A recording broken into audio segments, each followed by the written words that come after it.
perhaps to blame for some of those outages mentioned on the show yesterday. The soil's now really wet. We're getting down on the frost line. So wet soil, wind, trees rattling around, yeah, all bad things. But the good news is wind will kind of diminish out there tonight. So that is good news. Also good news, well, maybe not, but the spring showers will in fact bring the Mayflowers, but we'll certainly be seeing a lot of these showers over the next couple of days. And in fact, I think we've got another one overnight into very early tomorrow morning, and we will be splashing and dashing through the showers this week. We've got another line of them heading through the Syracuse area now. Those arrive for us tonight. We've got a 5-day +2 for you to detail out your week when I see you in just a bit. All right, thanks so much, John. New details about the man authorities are looking for in a Springfield murder. An arrest warrant is out for Gregory Allen Smith in the death of Wesley Wing. The search continues at this hour after officers tried knocking on the door in Keene, New Hampshire, of the suspect. Police say Smith is driving a 2004 white Buick Rendezvous registered in New Hampshire. It has a pink New York symbol on the rear window and a zebra heart decal on the left rear passenger side window. Tonight, WPTZ's Robin Estabrook spoke with the people who lived in the Keene home with Allen, and here's what they had to say. Stacey Taylor lives on Page Street in Keene. She has been here for more than 5 years. On Monday morning, a team of police officers came to her door. But they wanted us off the street and out of the house because they told us there was a situation that was about to go down and they didn't want us to be present. So the Vermont investigation team joined forces with the Keene Police Department to look for Gregory Allen Smith. Smith is accused of the shooting death of Wesley Wing in Springfield on Saturday. A search was carried out at this Page Street duplex, but Smith was nowhere to be found. His car was left behind and seized. Taylor says she did not know Smith. Other than a passing hello or the car being in my driveway for a while, no, I didn't even know his name. Taylor says police asked her questions about the layout of the duplex. And they wanted to know what the situation was with the dividing between the house, if there was any way to go through the basement or, you know, through a crawl space or anything like that. They wanted to know the dynamics of the house. Taylor says it was a scary situation, especially for her children. Kids were sleeping and I had to wake them up and let them know, and they were sleepy, and I said, well, the police are here, we need to leave, and they sat straight up and were just really taken aback by that. So not a really great way to start your April vacation from school.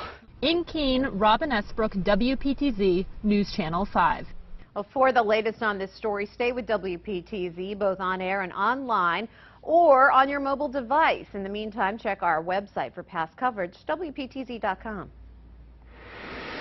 Turning to Commitment 2016, Hillary Clinton today made her first trip to New Hampshire as a 2016 presidential candidate. Stopping in Keene, the former senator and secretary of state visited a furniture maker, carried a baby around a cafe, and spoke at a 40-minute roundtable discussion. There, Clinton touched on early childhood education and also came away from the talk with a new appreciation for our nation's substance abuse problems. I have to tell you, before I went to Iowa last week, I wasn't aware of the depth of feeling people had about the substance abuse issues. So here again, I heard it in New Hampshire. Clinton will be in Concord tomorrow. She'll meet with students and educators at New Hampshire Technical Institute there. Our 6th installment of the Conversation with the Candidate series airs next Monday at 6:30 on the Valley CW. This time around to sit down with former business exec and 2016 White House hopeful Carly Fiorina. Again, that airs next Monday at 6:30. New at 10, developments in the battle against F-35 fighter jets flying out of Vermont. The Winooski City Council voted tonight to enter the federal lawsuit. WPTZ's Rachel Kars is live in Winooski right now with the latest on this. Rachel, what's going on?